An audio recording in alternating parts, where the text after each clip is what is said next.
Filha de o policial morto em serviço ou tenta comprar de volta o cão policial do pai. Olá a todos. Aproveitem esses momentos de relaxamento enquanto assistem. Herói caiu por um ideal, filho do povo. Naquela manhã de inverno, o cemitério da Consolação estava coberto por uma névoa branca e espessa, silenciosa, como se quisesse esconder a dor que se espalhava nos corações daqueles que vinham ao funeral. Lúcia estava sentada na primeira fileira, um xale cinza envolvendo seu corpo magro. Seus olhos estavam vermelhos, não apenas por causa do frio, mas por uma dor profunda que apertava seu peito. Seu pai, o inspetor Álvaro Oliveira, havia partido para sempre. Mas para Lúcia, aquelas palavras soavam como um pano fino cobrindo o vazio. A imprensa estava presente em peso. As câmeras se moviam de um lado para o outro, filmando o funeral como se fosse um grande evento nacional. Elogios se espalhavam pelo ar. Lúcia sentia nojo da forma como transformavam seu pai em um símbolo, quando na verdade ninguém havia realmente se importado com ele em vida. Ao lado de Lúcia, sua mãe, Dona Rosa, permanecia imóvel. Não chorava, nem falava. Apenas fitava a foto do marido, com um olhar perdido, quase petrificado. Havia um mês que não dormia direito, não comia como devia, não dizia uma palavra com sentido. Lúcia tentou de tudo, fez mingau, insistiu para que tomasse os remédios, até chamou um psicólogo em casa. Mas tudo o que recebeu de volta foi silêncio. Quando o funeral acabou, os carros luxuosos dos funcionários públicos começaram a se retirar, um por um. Alguns antigos colegas de seu pai, os mesmos que o chamavam de o irmão mais velho, deram tapinhas de consolo em suas costas e logo se afastaram. O último a sair foi o Sr. Gustavo Esteves, ex-subcomandante. Lúcia segurou o braço dele, tentando manter a voz firme. Tio Gustavo. Eu queria perguntar, e sobre aquele auxílio prometido pelo Ministério do Interior, o senhor sabe quando é que? Gustavo a olhou, desviando o olhar. Ah, e deve estar em processo de avaliação. Fica tranquila, uma hora chega. Mas já se passaram 3 meses. Ele apertou os lábios, assentiu como quem está cansado de ser incomodado. Entenda, é a burocracia e demorada mesmo. Não se preocupe, vai dar tudo certo. E saiu apressado em direção ao carro, sem olhar para trás. Nos últimos 3 meses, Lúcia havia enviado 12 e-mails, 3 petições formais e feito mais de 20 ligações ao Ministério do Interior. A única resposta que recebeu foi uma mensagem automática: sua solicitação foi recebida. Aguarde o processamento. E então um silêncio. Um silêncio prolongado como a morte. Na faculdade, as pessoas também começaram a evitá-la. Alguns amigos que antes eram próximos agora apenas acenavam de longe e passavam rápido. No pátio, certa vez ela ouviu sussurros: coitada, mas ficar envolvida com esse caso e vai acabar sendo observada por causa da investigação. Lúcia voltou para o pequeno apartamento onde morava com a mãe.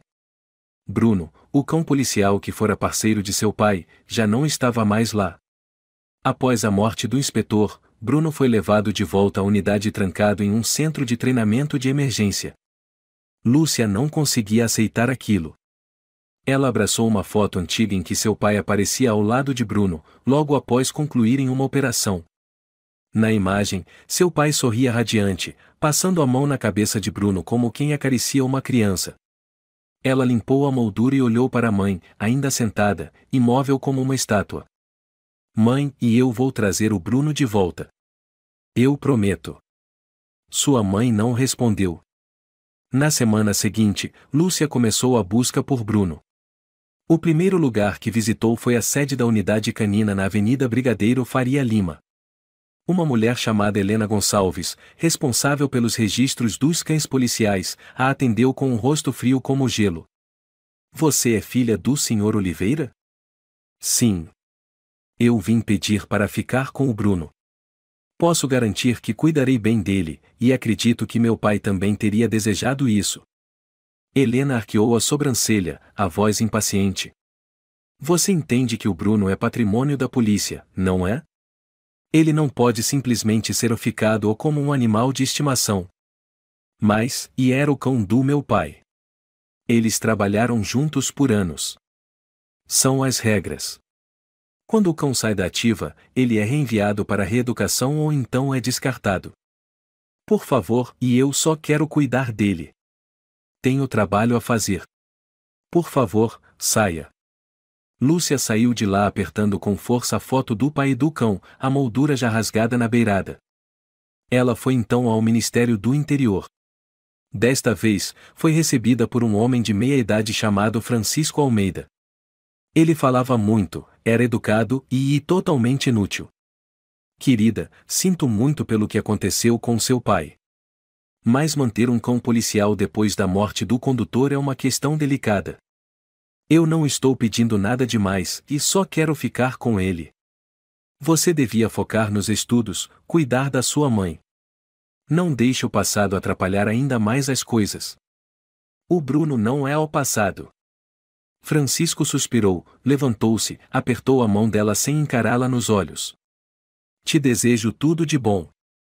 Lúcia caiu em prantos na frente do prédio do ministério. Os passantes a olhavam com pena, mas ninguém parou. Ela se agachou no chão, o vento frio batendo em seu rosto. Segurava com força a foto do pai e do cão. Imagens que antes lhe traziam alegria agora só lhe pesavam na alma. Uma mão pousou levemente em seu ombro. Um jovem segurança, chamado Mateus, falou baixinho. Você quer ficar com o Bruno? Lúcia levantou o rosto, ainda com lágrimas. Sim, por quê? Ouvi dizer, parece que ele vai ser colocado em leilão interno. Quem tiver dinheiro, compra. A unidade precisa de verba, você entende, né? Leilão? Mateus assentiu, olhando em volta, como se temesse ser ouvido. Não sei os detalhes, mas se você realmente quer ficar com ele, prepare o dinheiro. E rápido. Lúcia se levantou, o coração acelerado. Apertou os punhos, olhando ao longe, onde as luzes da cidade tremeluziam na neblina. De um jeito ou de outro, eu vou trazer o Bruno de volta. Num escritório silencioso no terceiro andar da sede da Polícia de São Paulo, Rafael Saldanha sentava-se atrás de uma mesa de madeira robusta, os olhos passando por um dossiê grosso diante dele. Um homem de mais de 50 anos, cabelos grisalhos bem penteados, terno cinza elegante mais parecia um executivo bem-sucedido do que um oficial de polícia. O celular vibrou. Rafael atendeu. Fala. A voz do outro lado foi direta e a garota Oliveira está fuçando por aí. Ela esteve hoje de manhã no Ministério do Interior. Rafael sorriu, com um olhar gélido. Deixe. Ela não vai conseguir nada. Todas as pistas já foram apagadas. Ele desligou, serviu mais café e girou a cadeira em direção à janela. A cidade de São Paulo surgia por trás do vidro como um labirinto perfeito, onde peças pequenas como Lúcia jamais entenderiam o verdadeiro tabuleiro. Sobre a mesa, o dossiê tinha a inscrição em vermelho, Boa Operação Javali, de 14 de agosto de 2024. Rafael abriu a primeira página. A imagem de Álvaro Oliveira apareceu, sorridente ao lado de Bruno, sob uma faixa onde se lia Um combate às drogas, responsabilidade e honra. Rafael arqueou os lábios num sorriso cínico. Responsabilidade, honra? Que ingenuidade! Naquela noite, em seu pequeno apartamento, Lúcia estava deitada de bruços na cama, encarando o teto, o coração pesado como pedra. Tinha acabado de vender o relógio de herança do pai para juntar mais dinheiro. No fundo da gaveta, retirou o pendrive deixado por ele. Ainda não o havia aberto. Tinha medo. Mas na mente, o nome Rafael Saldanha ecoava sem parar. No dia seguinte, foi à sala de arquivos da antiga delegacia onde seu pai trabalhava. Levou documentos e alegou estar fazendo pesquisa para um trabalho de conclusão de curso. O atendente era o Sr. Daniel Borges, idoso, mas com um sorriso ainda gentil. Você é a Lúcia? Filha do inspetor Oliveira? Sim, senhor. Seu pai costumava sentar bem ali e ele apontou para uma mesa antiga perto da janela. Ele tinha o hábito de anotar tudo em cadernos e mais não deixava ninguém ver. Não confiava em registros eletrônicos. Lúcia engoliu em seco. Eu queria achar os arquivos da última operação dele e a Operação Javali. Daniel hesitou. Isso, e está em arquivos confidenciais. Só com autorização especial. Eu sei. Mas o senhor poderia ao menos me dizer o que realmente aconteceu naquele dia. Daniel olhou em volta, então puxou Lúcia para mais perto.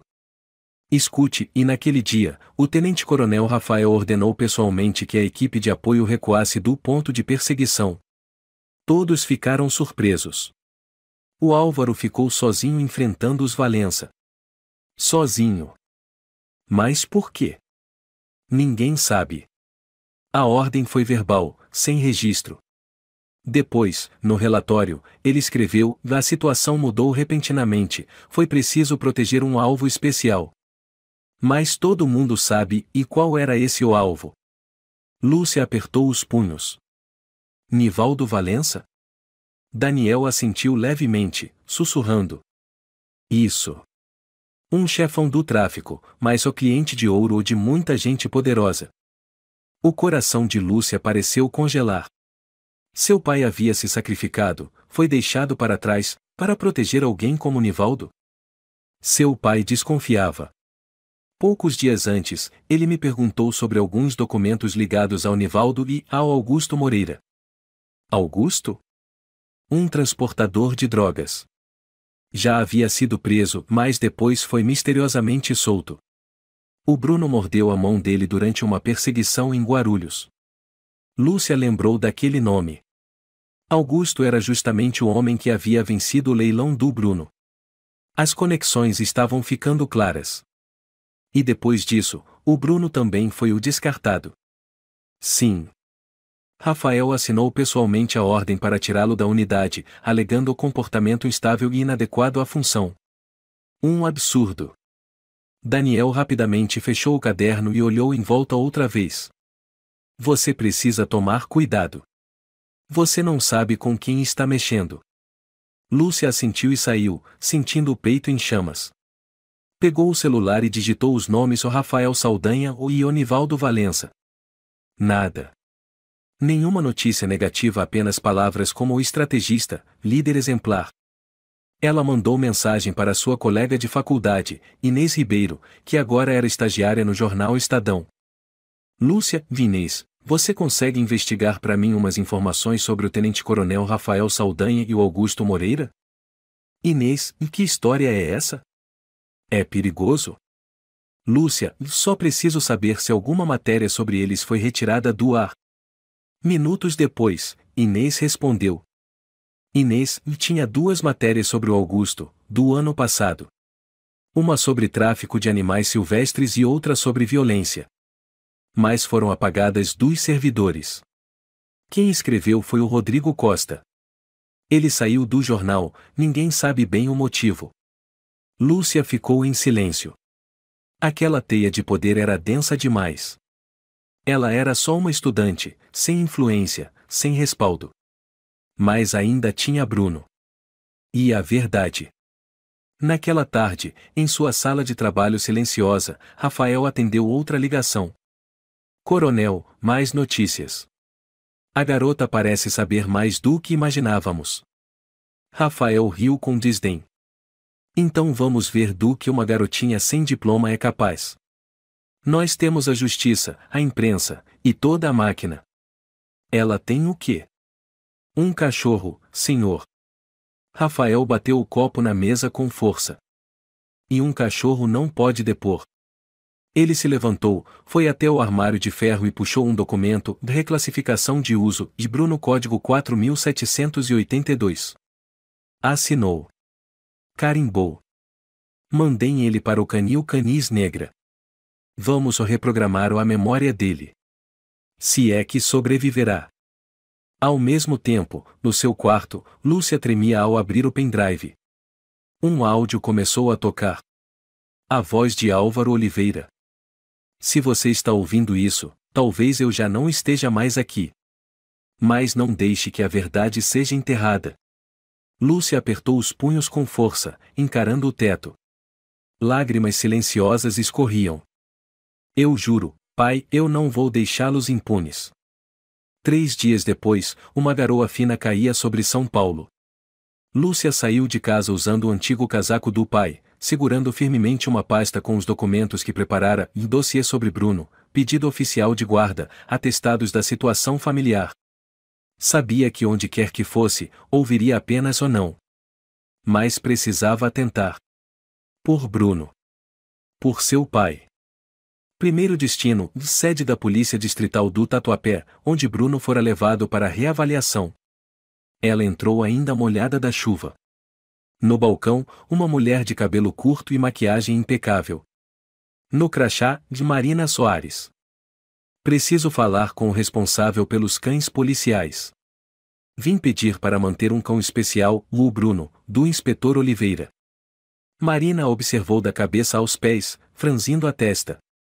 Você é filha do Sr. Oliveira. Lúcia Oliveira. Sinto muito, mas ninguém poderá atendê-la. Esse setor não recebe civis. Mas enviei meu pedido há 2 semanas. Só quero ficar com o Bruno. Ele não é uma ferramenta, ele é minha família. Marina suspirou, pegou o celular e fingiu uma ligação. Sim, tem uma garota fazendo escândalo aqui no saguão. Sim, filha do Oliveira. Sim, já vou pedir que se retire. Lúcia não esperou. Virou-se com força, apertando a pasta de documentos. A chuva lá fora engrossava a cada minuto. Ela seguiu até o Ministério do Interior, agora ao Departamento de Patrimônio e Liquidação. O prédio ficava na rua Oscar Freire, cercado por bancos de luxo e lojas sofisticadas, um contraste completo com sua realidade. No balcão, um senhor de barba branca, chamado João Almeida, parecia gentil. Lúcia decidiu tentar ser direta. Boa tarde, meu nome é Lúcia Oliveira. Gostaria de saber sobre o processo de guarda de cães policiais após a morte do condutor. Está se referindo a Bruno. Cão do meu pai, o inspetor Álvaro Oliveira. João ergueu os olhos, suspirou. Ah, esse caso. Eu sei que ele está prestes a ser transferido. Só peço para ficar com ele. Tenho os documentos, estou pronta para assumir a responsabilidade financeira, de cuidado, tudo. Ele balançou a cabeça, hesitante. O problema é que o Bruno não é mais considerado um animal passível de devolução. Ele foi classificado como o bem transitório. Bem. Ele é um ser vivo. Era o parceiro do meu pai. Calma, menina. Entendo o que você sente, mas é o que diz o regulamento.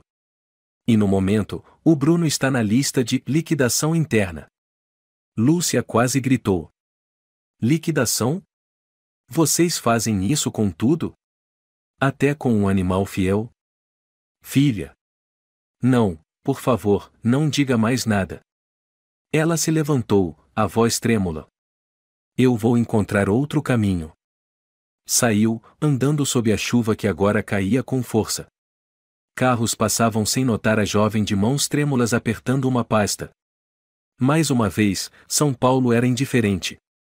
Naquela noite, Lúcia ficou sentada na cozinha, olhando para o nada. Sua mãe ainda não falava. Os olhos dela vazios, como se o mundo ao redor não existisse. Lúcia tentou conversar. Mãe, eu fui a todos os lugares. Eles não deixam eu ficar com o Bruno. Silêncio. A senhora lembra quando o pai contou como o Bruno salvou ele naquela emboscada em Sorocaba? Dona Rosa se mexeu levemente, mas não respondeu. Só o som do vento unia pelas janelas. Lúcia caiu sobre a mesa e chorou mais uma vez. Era a 3ª da semana. Estava exausta. Mas não podia parar. No dia seguinte, Lúcia foi até a sede da Associação Protetora dos Animais de São Paulo. Lá, foi recebida por um funcionário jovem chamado Sérgio Lima. Ele tinha olhos gentis, cabelos castanhos cacheados, parecia só um pouco mais velho que ela. Você disse que quer adotar um cão policial? Sim. O Bruno. Foi retirado da unidade depois que meu pai morreu. Estão tentando vendê-lo como mercadoria. Eu não sei mais o que fazer. Sérgio refletiu.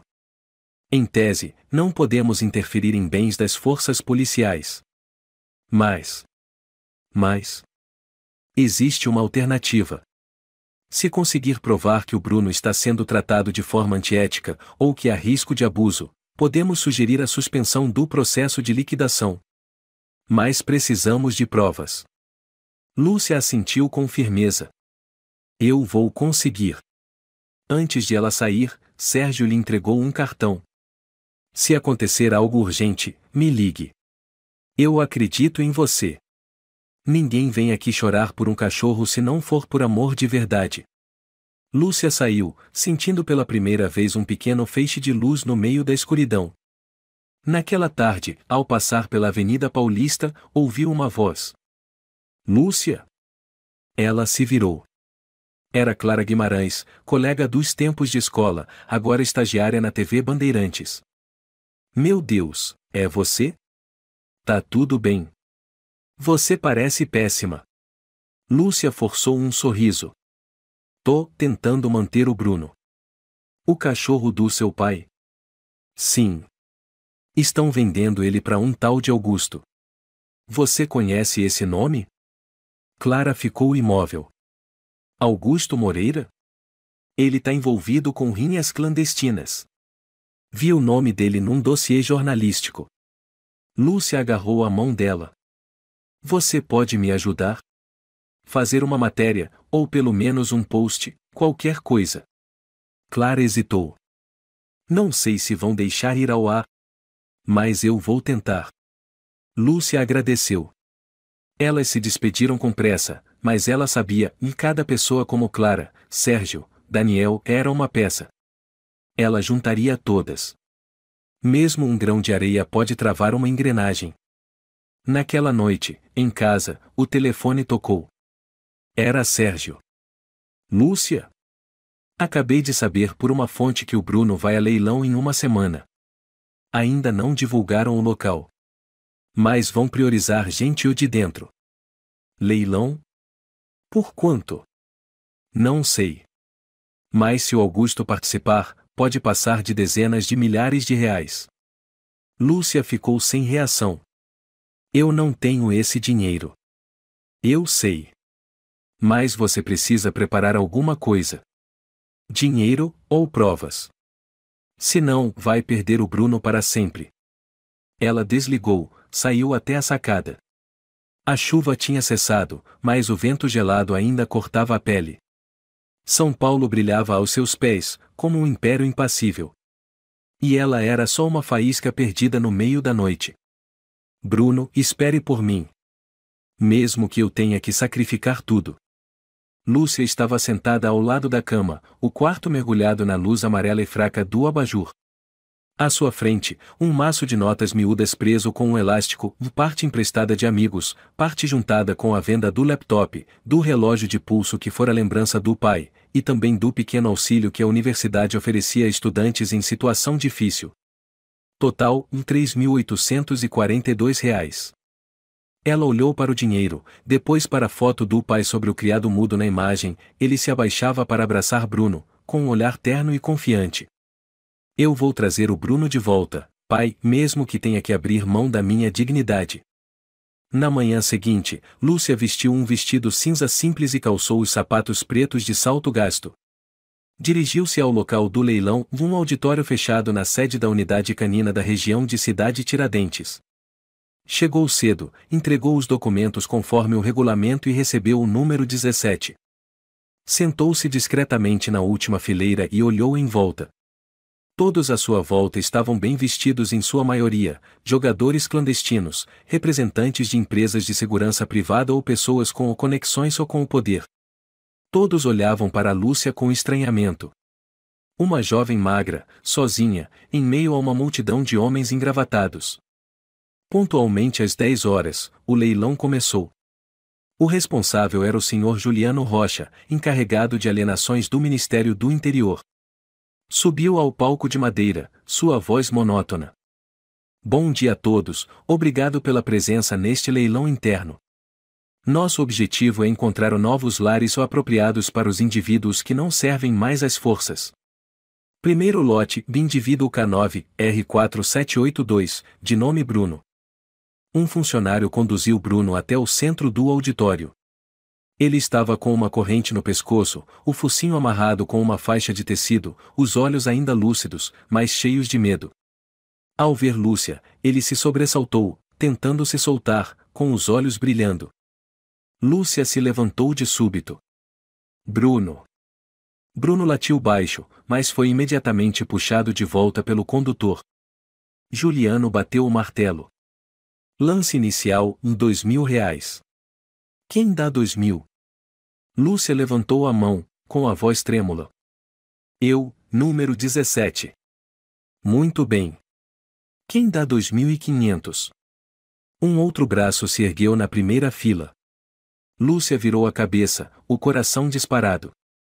Era Augusto Moreira, de terno azul petróleo, cabelo penteado com gel, usando óculos escuros dentro do auditório. 2.500, quem dá 3.000? Lúcia cerrou os dentes, ergueu a mão. Eu. 3.000 para o número 17. Quem dá 3.500? 4.000, disse Augusto com naturalidade. Lúcia congelou. Ela só tinha pouco mais de R$ 800 restantes. Se cobrisse, ficaria sem nada. Ainda assim, ergueu a mão. Eu dou 4.200. A sala inteira murmurou. Augusto sorriu de canto, com desprezo. 6.000. Lúcia ergueu a mão sem pensar. Eu proponho pagamento parcelado. Toda a sala caiu na risada. Um homem lá do fundo debochou. Isso aqui é um leilão interno, mocinha, não é feira beneficente. Juliano bateu o martelo com firmeza, sério. Lamentamos, não é permitido parcelamento.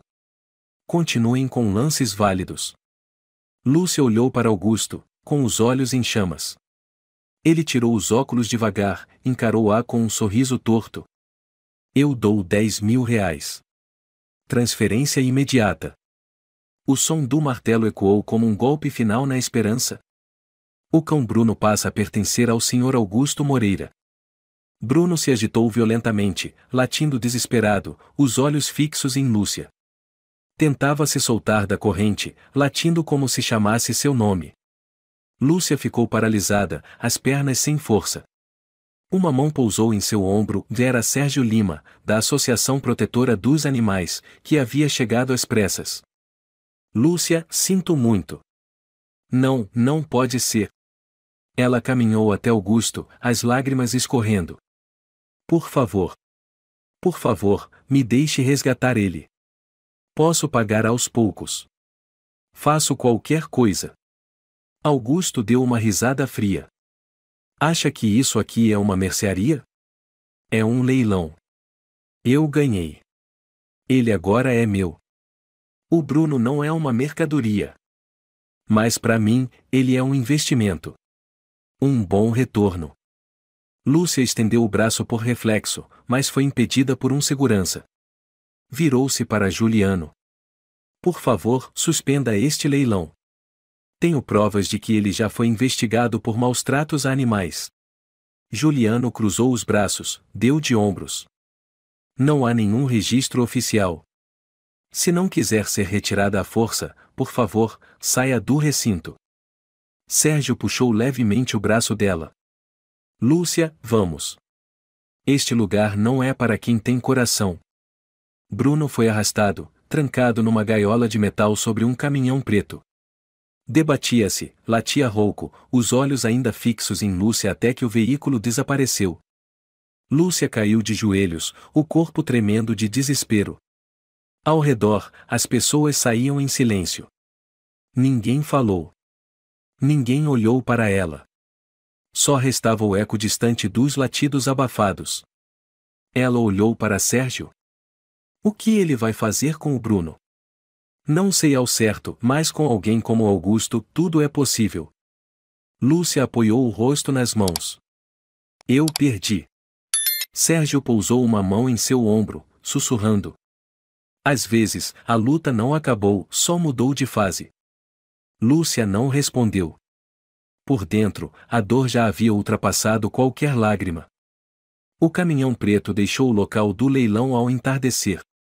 No céu cinzento de São Paulo, sua sombra deslizava fria, deixando para trás apenas cheiro de gasolina e um aperto profundo no peito de Lúcia. Bruno estava trancado numa jaula de ferro na traseira. A corrente no pescoço apertava, o focinho envolto por uma faixa grossa de tecido. Seus olhos dourados brilhavam de raiva e confusão. Rosnava, arranhava a grade com as patas, lutando com fúria, como se soubesse que à frente havia escuridão e atrás, a única pessoa que queria ao lado. "Cala a boca, bicho desgraçado!" gritou um brutamonte sentado ao lado da jaula, chutando a grade. Bruno rosnou ainda mais, sem medo, arranhando com mais força. Na cabine, Augusto Moreira estava no banco da frente, pernas cruzadas sobre o painel, com um copo de uísque na mão. Olhava para o cachorro pelo retrovisor, com um sorriso torto. "Late à vontade. Late até perder a voz. Depois vou te ensinar a obedecer." Quem dirigia era um homem barbudo, chamado Igor Batista, motorista e o segurança de Augusto. Acendeu um cigarro, com sarcasmo. "Esse aí mordeu o senhor feio, né?" Augusto passou a mão pela própria mão. "Até hoje tenho a cicatriz. Mas agora ele é meu. Vai lamber meu sapato toda manhã." Ambos caíram na risada. Enquanto isso, no local do leilão, Lúcia ainda estava parada, os olhos vermelhos fixos na direção por onde o caminhão sumira. Ao lado dela, Sérgio permanecia em silêncio, sem saber como consolar. Lúcia murmurou como se falasse em transe. "O Bruno me viu, ele me reconheceu, ele pediu ajuda." Sérgio respondeu com doçura. "Eu o vi também. Ele se debatia, ele não queria ir embora de você." Lúcia virou-se de repente, com o olhar assustado. "O que vão fazer com ele? Vão reeducar? Ou matar? Não sei. Mas sei que o Augusto não cuida de cachorro por amor. Eu não posso aceitar isso. Eu não posso!" gritou Lúcia, quase histérica. Sérgio pousou a mão em seu ombro. "Vá descansar um pouco. Amanhã vamos descobrir para onde o Augusto levou o Bruno. Tenho alguns contatos em centros de treinamento." Lúcia assentiu, trêmula. Estava exausta, mas o coração ainda queimava de raiva e dor. Naquela noite, Lúcia voltou para casa. Sua mãe ainda estava sentada à janela, o olhar vazio. Não se sabia se ela tinha percebido que a filha acabava de passar por um dos piores dias de sua vida. Lúcia tirou o casaco, foi até ela e se ajoelhou. "Mãe, me desculpa. Eu não consegui ficar com o Bruno." Dona Rosa continuou em silêncio. Lúcia segurou a mão dela, apertando com força. "Eles o levaram como se fosse um objeto. Mãe, eles não o veem como um ser vivo." Ninguém falou nada. Ninguém ficou do nosso lado. Ela não respondeu, nem puxou a mão. Para Lúcia, aquele gesto contido foi suficiente para não se sentir totalmente sozinha. Ela caiu no chão, os ombros pequenos tremendo entre soluços contidos. Em sua mente, a imagem dos olhos de Bruno ao ser arrastado não parava de assombrá-la, olhos desesperados, suplicantes, como se implorassem para que ela o trouxesse de volta. Na manhã seguinte, Lúcia recebeu uma mensagem de Sérgio: "Eu sei para onde o Augusto levou o Bruno. Me liga." Ela atendeu imediatamente. "Sérgio? Fala logo. Eu tenho um amigo antigo, José Monteiro, que já trabalhou no centro de treinamento Canis Negra. Ele confirmou que viu Augusto chegar lá ontem à noite e entregar um cão K9. Canis Negra. Onde fica isso?" "Em Sorocaba. Fica a quase 70 quilômetros daqui." "Mas, Lúcia, não é um lugar bom. É um centro de treinamento e extremo." Lúcia franziu a testa. "O que isso quer dizer?" "Lá, eles não treinam com petiscos ou elogios. Usam choques elétricos, privação de comida, coerção. O objetivo é transformar os cães em máquinas prontas para atacar sob comando, sem motivo algum." Lúcia ficou em choque. "O Bruno não vai aguentar isso." Eu sei. Por isso precisamos encontrar um jeito de tirá-lo de lá. Mas como? Eu não tenho nenhum direito legal. A gente precisa de provas. Se conseguirmos filmar maus tratos aos animais, eu posso ajudar a divulgar na imprensa. Caso contrário, vamos precisar de tempo. E coragem. Lúcia olhou pela janela. O céu de São Paulo estava novamente cinzento. Ela pensou no pai. Pensou no Bruno. Pensou em tudo o que lhe havia sido tirado. Eu não me importo mais com a lei. Eu só quero o Bruno vivo. Não vou deixar o cão mais leal do meu pai morrer numa jaula de ferro. No centro de treinamento Canis Negra, Bruno foi arrastado até a cela de treinamento número 7. Estava com a focinheira presa, as patas amarradas provisoriamente com uma fita de tecido, encolhido no chão frio de azulejo. Ao lado, ouviam-se latidos fracos de outros cães, a maioria com aparência exausta ou descontrolada de tanto medo. O treinador-chefe Chico Santos, um careca corpulento, se aproximou e lançou um olhar a Bruno. Esse é o que mordeu o Augusto, né? É, ele quer que vire um cão de ataque especializado. Custe o que custar. Chico assentiu.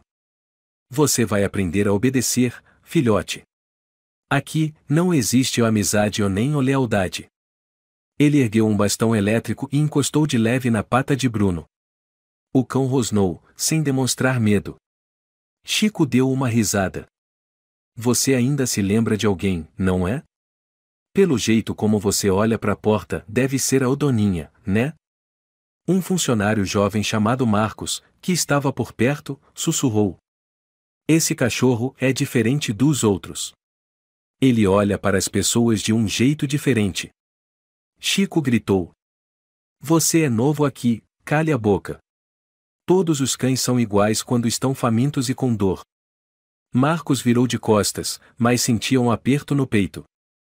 Nunca tinha visto um cão manter a lucidez mesmo após ser tratado como um objeto. Em São Paulo, Lúcia enviava e-mails para todos os jornais locais, redes sociais e grupos de defesa dos animais. Toda noite, ela revia as fotos do pai de Bruno, para lembrar a si mesma de que não podia desistir. Sérgio foi até a casa dela com um mapa e uma câmera escondida. Eu não posso entrar no Canis Negra, mas conheço a estrutura. Se você tiver coragem, eu ajudo remotamente. Lúcia agarrou a câmera, os olhos firmes. Não é coragem. É justiça.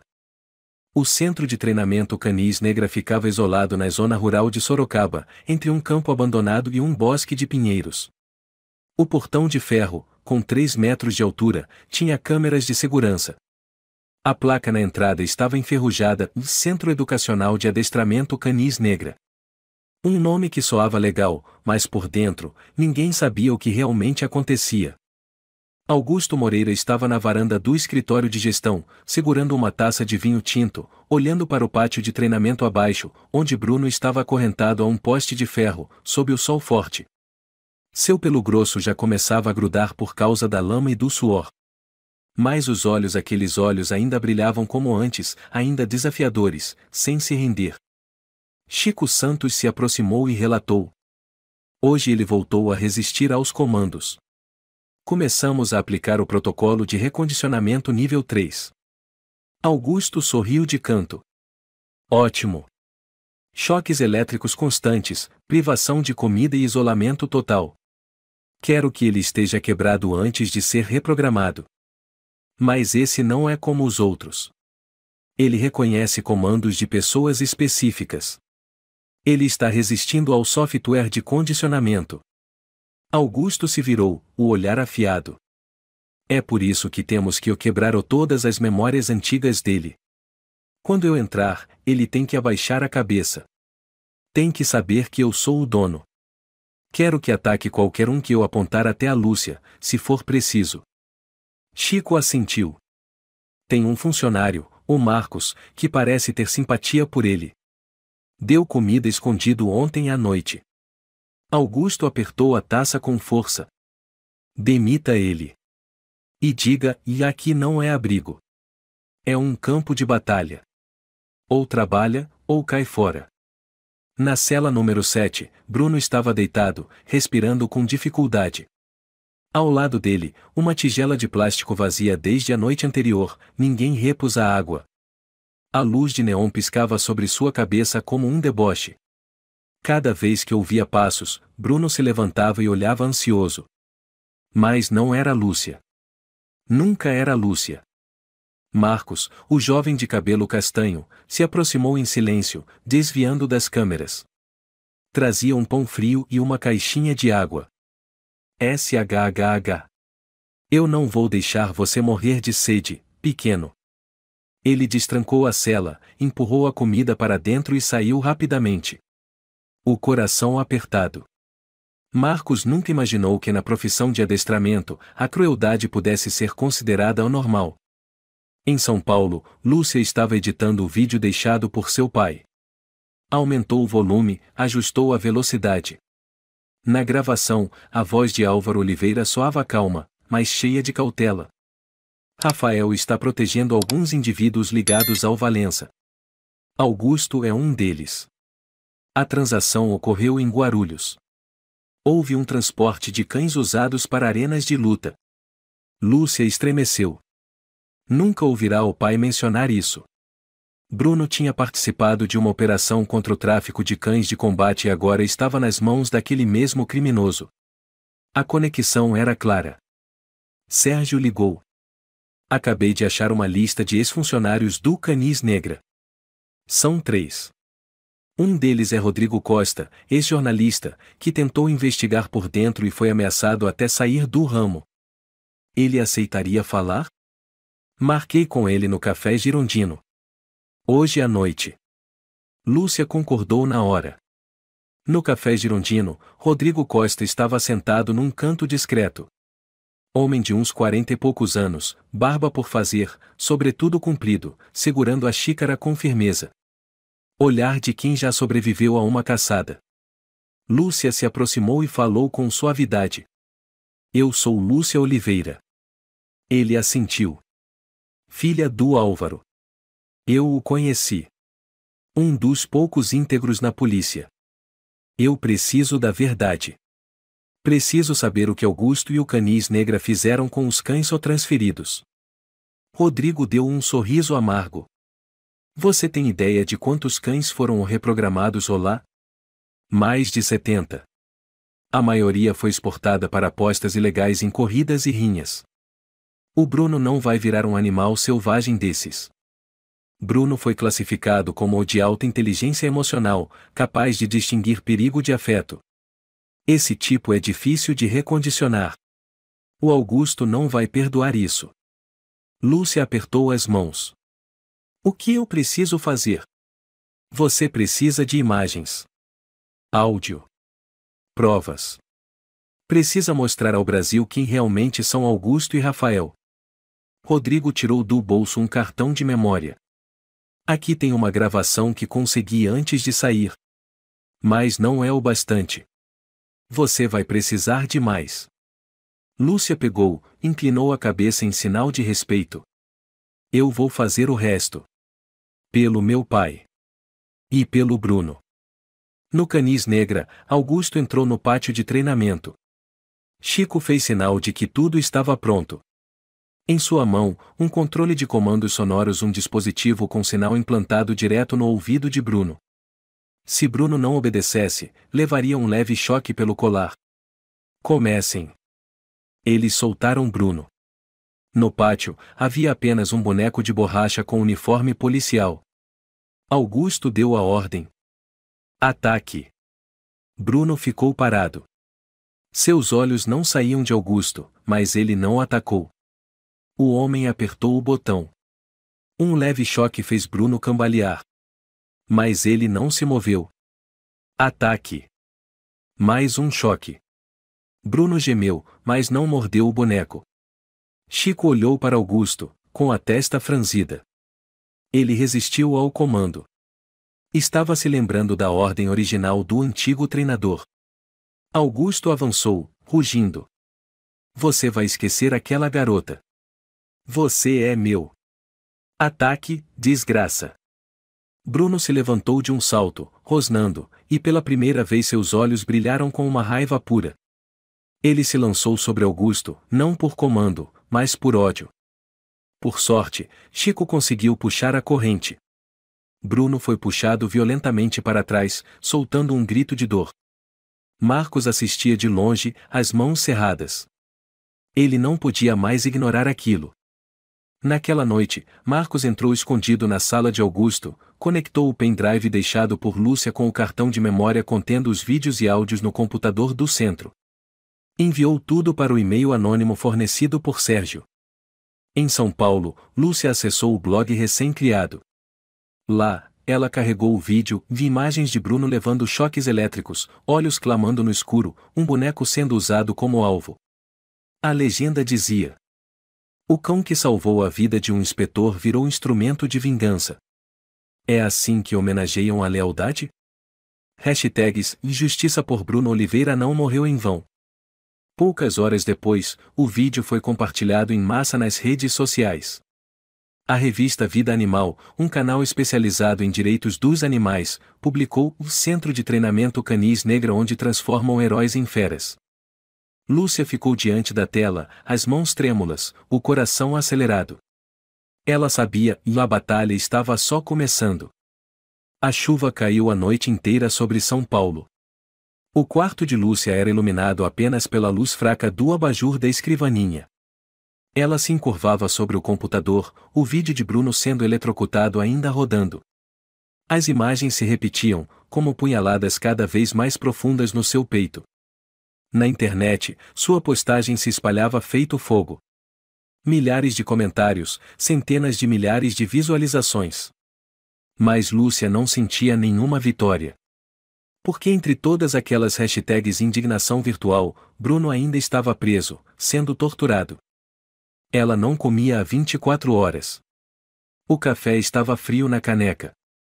Sua mãe permanecia na janela, sem dizer uma palavra. Lá fora, trovões ressoavam como se ecoassem a tempestade no coração de Lúcia. Sérgio mandou mensagem. Lúcia, o povo está olhando. Precisamos contra-atacar. Acabei de receber uma informação: o Augusto está sendo submetido a uma auditoria financeira surpresa. Ela não respondeu. Inês, sua colega dos tempos de escola, ligou. Você viu o jornal de hoje? Sua história saiu na primeira página da seção de reportagem investigativa. Lúcia respondeu com voz rouca. E isso adianta de quê? O Bruno ainda está preso. Meu pai ainda está debaixo da terra fria. Mas pelo menos você está fazendo as pessoas verem. Você está forçando elas a reconhecerem o erro. Lúcia soltou um sorriso seco. Ninguém reconhece nada. Eles só apagam as provas e esperam a poeira baixar. Inês ficou em silêncio. Lúcia desligou e caminhou até a gaveta da escrivaninha. Pegou um pendrive antigo, a última coisa deixada por seu pai. Ela nunca ouvirá a gravação até o fim. Mas naquela noite, decidiu ouvir tudo. Conectou o USB no laptop, abriu a pasta nomeada O Lúcia Confidencial. O primeiro arquivo tinha data de 10 de agosto, 4 dias antes da morte de seu pai. A voz de Oliveira soou grave e apressada. Se você está ouvindo isso, talvez eu já tenha partido. Filha, eu não posso confiar em ninguém, nem mesmo dentro da corporação. Rafael vendeu informações para Valença. Augusto é só um dos tentáculos. Eu gravei parte dos dados neste USB. O restante está escondido num lugar especial onde costumávamos ir quando você era pequena. Lúcia se endireitou. Um lugar onde íamos. Tentou lembrar. Parque? Biblioteca? Museu? A gravação continuava. Você lembra do caminho coberto de buganvílias, perto da estátua do cachorro? Nós passávamos horas lá, o Bruno deitado aos seus pés, e eu lendo o jornal.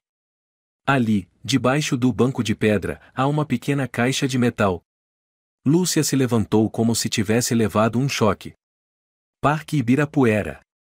Bem atrás do Palácio Real. A estátua do cachorro branco que ela acariciava por horas quando criança. Pegou o casaco, saiu correndo porta fora, apesar da chuva incessante. Sua mãe perguntou, pela primeira vez em semanas: "Onde você vai?" Lúcia olhou para trás, a voz trêmula. "Buscar meu pai." "E o Bruno?" 1 hora depois, ela chegou ao Parque Ibirapuera. Era alta madrugada, o parque estava deserto. A luz dos postes iluminava a estátua do cachorro, que parecia etérea, como num sonho. Lúcia correu até o banco de pedra onde seu pai costumava ler o Globo, enquanto ela tomava sorvete de morango. Ajoelhou-se e começou a cavar a terra sob o banco com as unhas. A chuva deixava o chão macio e gelado, mas ela ignorava tudo. Suas mãos sangravam, até que tocaram o metal. Uma caixinha de ferro. Abriu-a. Dentro havia um cartão de memória SD e um bilhete encharcado com as letras borradas. "Se você encontrou isso, é porque é forte o bastante para continuar. Não tema esses homens. A verdade é a arma mais poderosa." Lúcia abraçou a caixa contra o peito e chorou sob a chuva. Na manhã seguinte, ela abriu o cartão SD no laptop. Havia um único vídeo. A imagem tremia, escura, mas nítida o suficiente para mostrar uma reunião entre Rafael, Augusto e outro homem, provavelmente um dos capangas de Nivaldo Valença. Rafael dizia no vídeo: "Oliveira já está desconfiado. Temos que tirá-lo do caminho. Se for preciso, que eu morra em missão. Ponto." Lúcia mal conseguia respirar. Aquele vídeo, se publicado, não só poderia salvar Bruno, mas também expor crimes que estavam enterrados. No entanto, quando ela enviou o vídeo para Inês publicar no jornal, a amiga respondeu poucos minutos depois: "Lúcia, barraram a matéria. Veio ordem de cima. O editor-chefe não quer mexer com o Rafael." Lúcia gritou: "O que você quer dizer com isso? Está tudo escancarado." Inês respondeu, com tristeza: "Eu não posso publicar." "Mas, e você pode." Lúcia entendeu. Ela não precisava do sistema da imprensa. Precisava da comunidade. Reabriu sua conta nas redes sociais e postou o vídeo com a legenda: "Esse é o motivo da morte do meu pai. E o motivo pelo qual Bruno está sendo torturado. Me ajudem a compartilhar antes que eles tirem do ar. Hashtags Justiça por Oliveira salvemo Bruno." O vídeo viralizou. À tarde, diversos grupos, canais no YouTube e veículos independentes começaram a investigar. Um jornalista conhecido, Álvaro Mendes, compartilhou o vídeo com a legenda: "Se isso for verdade, todo o sistema terá que se explicar diante do povo." Mas naquele mesmo dia, Lúcia recebeu uma ligação desconhecida. Uma voz masculina, grave e gélida: "Se continuar, o que restar do seu pai será desenterrado. E aquele cachorro vai desaparecer do mapa.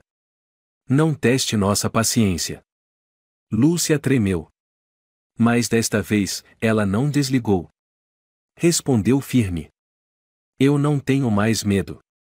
Se for preciso, morro tentando trazer o Bruno de volta. E você?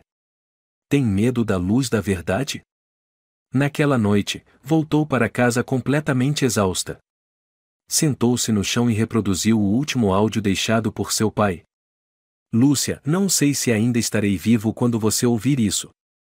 Mas se você ainda ama o Bruno, se ainda acredita na justiça, então não deixe a verdade ser enterrada. Não permita que homens como Rafael continuem existindo nem por mais um dia." Lúcia olhou para o teto, com a voz embargada: "Eu prometo, pai. Mesmo que esteja sozinha, eu vou lutar." Sua mãe, Rosa, parada na porta do quarto, entrou. Abraçou a filha, pela primeira vez em tanto tempo. Sem palavras, apenas um aperto firme, como se dissesse: "Você não está sozinha." No quarto escuro, a luz do computador permanecia acesa, iluminando uma foto de Lúcia, com olheiras profundas, mas o olhar firme e determinado. 3 dias depois da publicação do vídeo da reunião entre Rafael e Augusto, o clima no Ministério do Interior era de tensão absoluta. A imprensa se amontoava nos portões, jornalistas se empurravam por declarações, mas recebiam apenas respostas evasivas e fugas. Lúcia, nesse momento, não esperava sentada. Já estava pronta para o próximo passo, ativar a armadilha que preparara silenciosamente desde antes do leilão. Voltando algumas semanas no tempo, na véspera do leilão, Lúcia estava no pequeno escritório de Sérgio.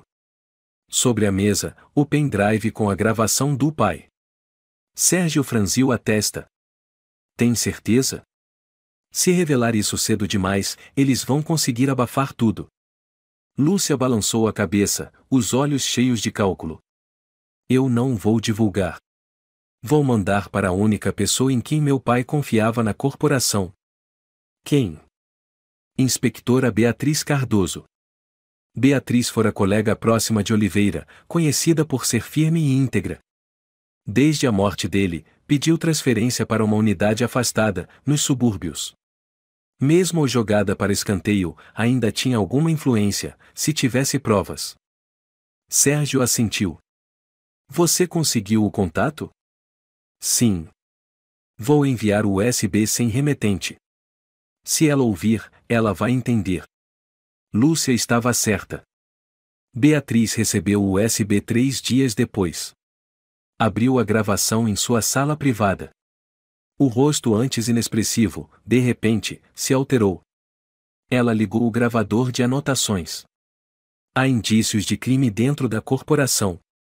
Rafael Saldanha precisa ser investigado. Prioridade máxima em sigilo, com proteção à testemunha indireta, Lúcia Oliveira. Ela ligou imediatamente para um velho amigo, o experiente jornalista César Luz. César, eu tenho uma bomba nas mãos.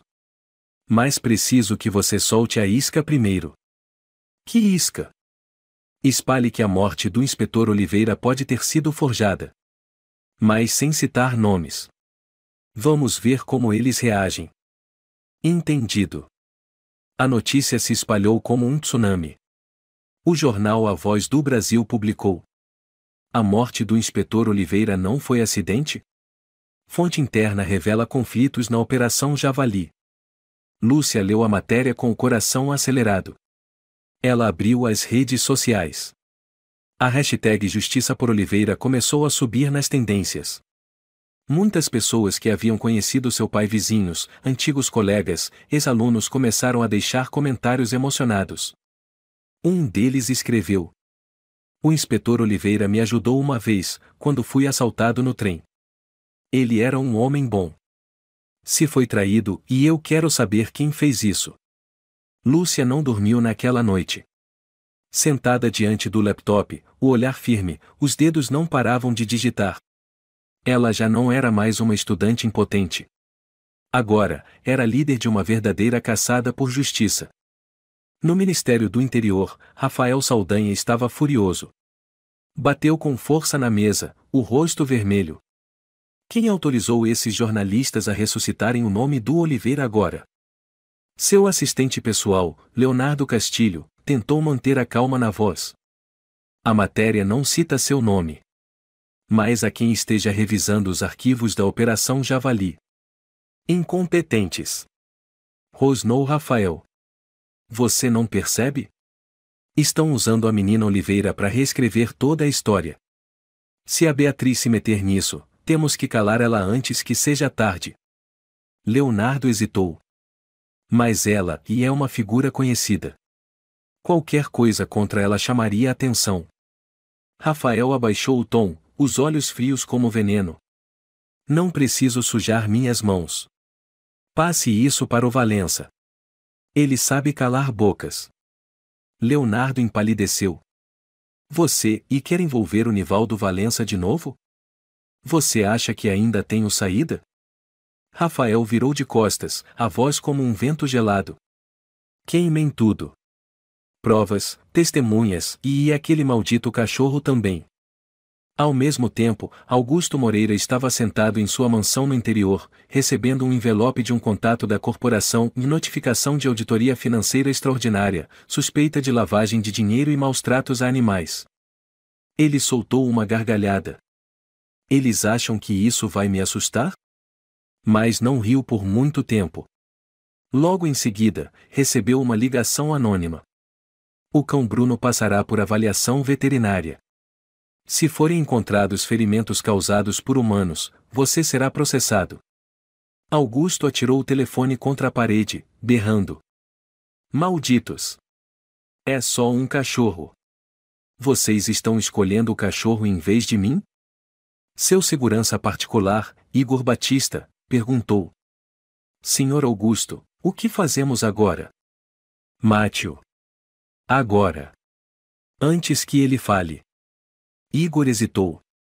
Mas, e é só um cachorro?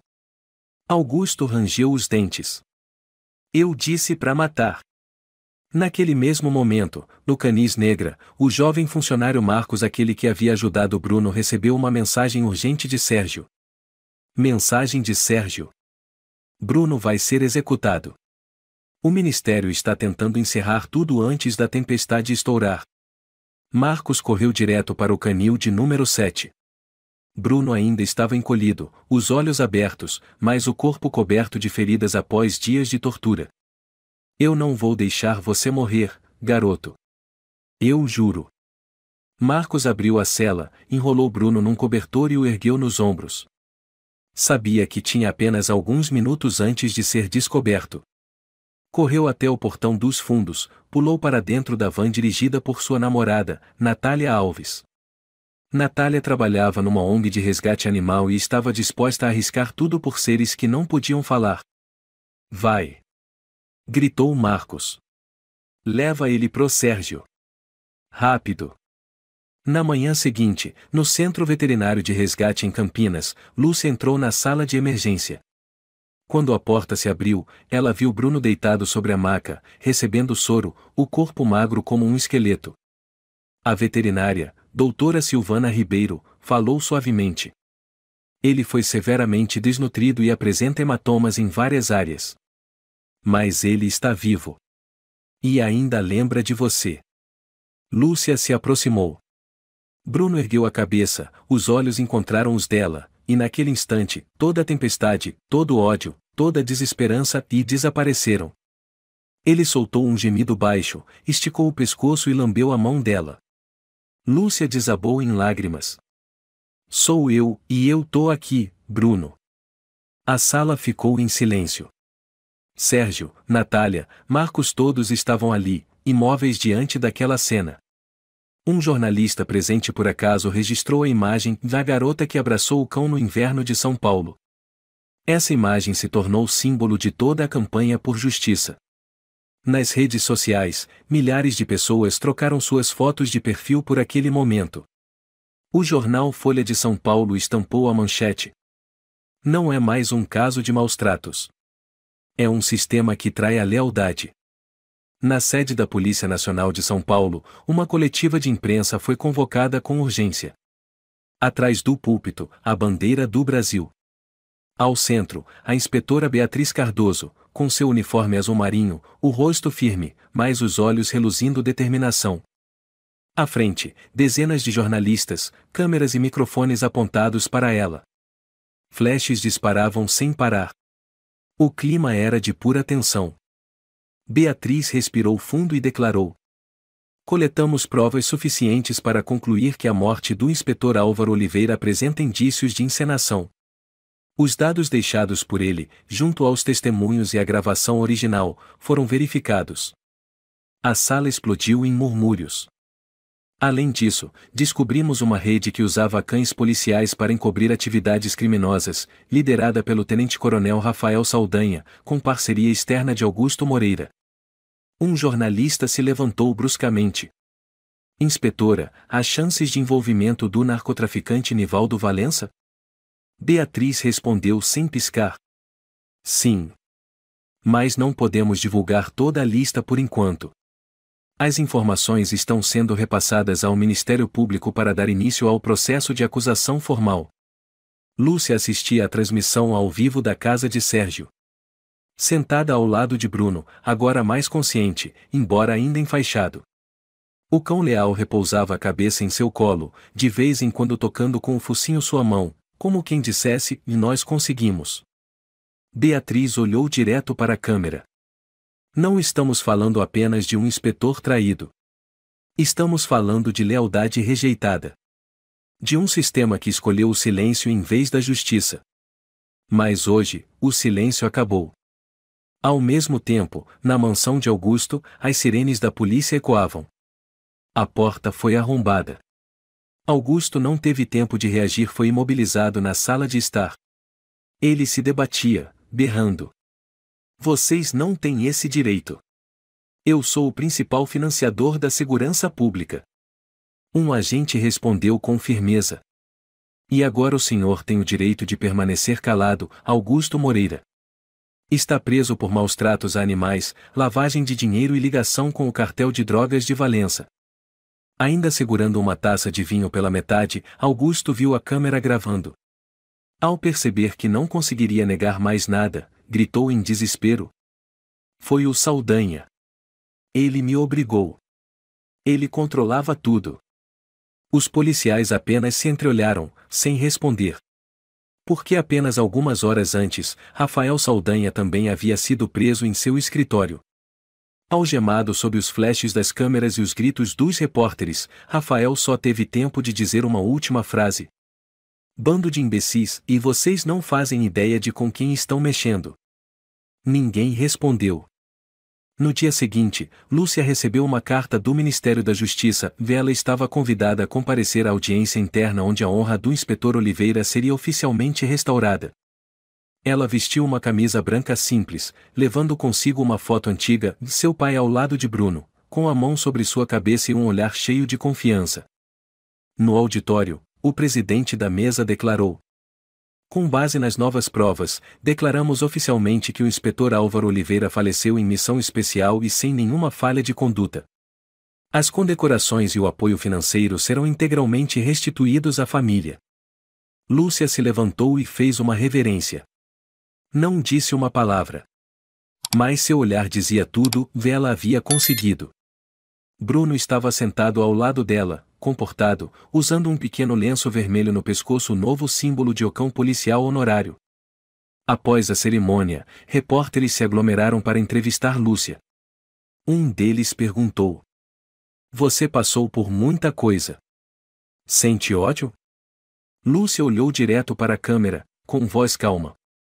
Eu não busco vingança. Eu busco a verdade. Pelo meu pai. Pelo Bruno. Por todos aqueles silenciados pelo poder. Uma semana depois, Lúcia recebeu uma bolsa integral do Fundo de Direito Humanitário de São Paulo, destinada a estudantes que ousaram lutar por justiça.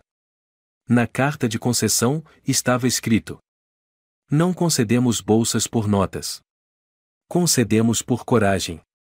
Lúcia segurou a carta e virou-se para Bruno. Viu só? A gente vai ser advogado, rapaz. Bruno latiu baixinho, como quem concordasse.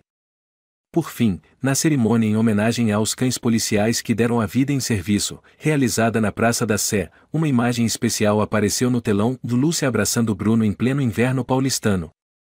O mestre de cerimônias era o jornalista César Luiz, que disse com a voz embargada: Existem cães que não falam, mas são mais leais que 1000 promessas. Bruno, hoje te homenageamos como símbolo vivo, não apenas de coragem, mas por nos lembrar que a lealdade também precisa ser protegida. A praça inteira aplaudiu sem parar. Lúcia, sentada na primeira fila, estava com os olhos marejados. Bruno mantinha a cabeça erguida, o olhar destemido. Ele não era mais a prova de uma dor, era a prova de uma vitória. Após a cerimônia, Lúcia caminhou entre as pessoas que se dispersavam. Um garotinho se aproximou, segurando um panfleto com a imagem de Bruno. Moça, o Bruno é de verdade? É o cachorro da foto? Lúcia se abaixou e sorriu suavemente. É sim. Ele é o Bruno. Ele teve medo? Não. Ele só sentia saudade de quem amava. E lutou para voltar. O menino abaixou a cabeça e acariciou Bruno. O cão não latiu, apenas abanou o rabo com doçura. Lúcia se levantou, virou-se para olhar a praça onde a imagem dela com Bruno ainda era exibida. Naquele instante, ela entendeu, e mesmo tendo perdido o pai, Mesmo tendo quase perdido tudo, ela não era mais uma garota frágil. Ela era alguém que havia reescrito a justiça com amor e coragem. A história de Lucy e Bruno nos mostra que a justiça não é feita apenas por tribunais ou autoridades, mas pela coragem e persistência de pessoas comuns. Quando o sistema se cala, uma única voz, pequena mas firme, ainda pode acender a faísca da mudança. O amor e a lealdade, seja de uma pessoa ou de um cão, merecem ser protegidos até o fim. Às vezes, é no desespero que encontramos a verdadeira força para enfrentar e vencer a escuridão. Se você gostou desta história, convidamos você a dar um like e se inscrever em nosso canal. Seu apoio nos motiva a continuar trazendo histórias comoventes quase todos os dias. Estamos muito agradecidos pelo seu apoio. Até breve.